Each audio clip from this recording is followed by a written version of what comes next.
وعلیکم السلام ورحمۃ اللہ وبرکاتہ۔ بنیادی طور پر ہمیں یہ سمجھنا چاہیے کہ علماء کے اقوال کو عمل کی دلیل نہیں سمجھنا چاہیے جب تک کہ دلیل سے وہ قول مؤید نہ ہو۔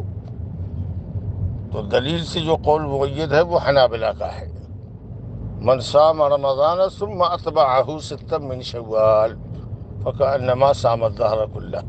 رمضان کا روزہ رکھ لینے کے بعد پیچھے لگائے اس کے 6 دن۔ جب رمضان کا روزہ ہی پورا نہیں ہوا ہے تو پیچھے لگانے کا کیا مطلب ہوا، جو کہ ابھی آپ کے اوپر رمضان کا روزہ باقی ہے۔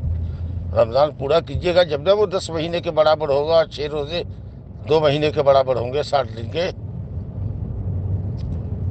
دوسری بات یہ ہے کہ فرض روزے کی قضا فرض ہے، تو آپ واجب اور فرض کی قضا میں تاخیر کر رہے ہیں اور نفل روزہ رکھ رہے ہیں۔ فرض روزہ چھوڑ کے مر جائیے گا، اللہ کے یہاں پوچھ ہوگی، اگر وارثان نے نہیں رکھا تو نفل کی تو پوچھ نہیں ہوگی۔ اسی لیے پہلے فرض روزہ رکھیے، پورا کیجیے، قضا کیجیے، اس کے بعد موقع ملے تو 6 رکھیے، ورنہ نفل ہے، کوئی بات نہیں ہے، نہیں رکھیں گے۔ سمجھتے کیا؟ باقی رہا حضرت عائشہ رضی اللہ عنہ کے اثر سے دلیل پکڑتے ہیں کہ وہ اپنے رمضان کی قضا شوال میں کیا کرتی تھی، کیونکہ نبی صلی اللہ علیہ وسلم کا شغل ان سے رہتا تھا۔ تو اس وجہ سے سمجھنا چاہیے آدمی کو کہ جب وہ فرض روزے کو قضا کر سکتی ہے شعبان تک کے لیے، کہ نبی صلی اللہ علیہ وسلم کو ان کی حاجت ہوتی تھی، تو پھر نفل کو تو بدرجہ اولا قضا کرتی رہی ہوں گی، مؤخر کرتی رہی ہوں گی، سمجھا نا؟ یہ تھوڑی ہے کہ نفل رکھتی رہی ہوں گی اور فرض روزے کو لے گئی شعبان تک۔ کہتے فرض روزہ نہیں رکھ پاتی تھی، رمضان کا فرض روزہ شعبان میں قضا کرتی تھی، لشغل نبی صلی اللہ علیہ وسلم معہا اور بہا، کیونکہ آپ کو ضرورت رہتی تھی حضرت عائشہ کی۔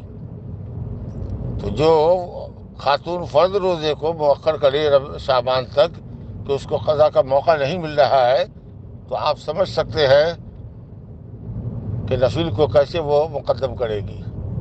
اس لیے اس حدیث کو بنیاد بنا کر کے ان لوگوں کا کہنا، جس کسی کا بھی کہنا کہ صاحب شوال کے روزے رکھے جا سکتے ہیں رمضان کی قضا سے پہلے، غلط قول ہے۔ اس لیے شافعیہ اور مالکیہ کے نزدیک تو کراہت ہے کہ فرض روزے کی قضا ہوتے ہوئے نفل روزہ رکھنا شوال کا مکروہ ہے۔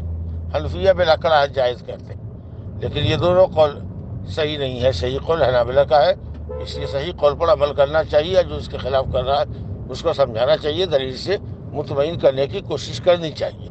اگر مطمئن ہو جائے تو ٹھیک ہے، نہیں ہے تو پھر وہ جانے، اس کا کام جانے۔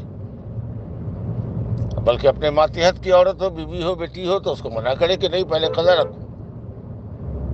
وباللہ توفیق۔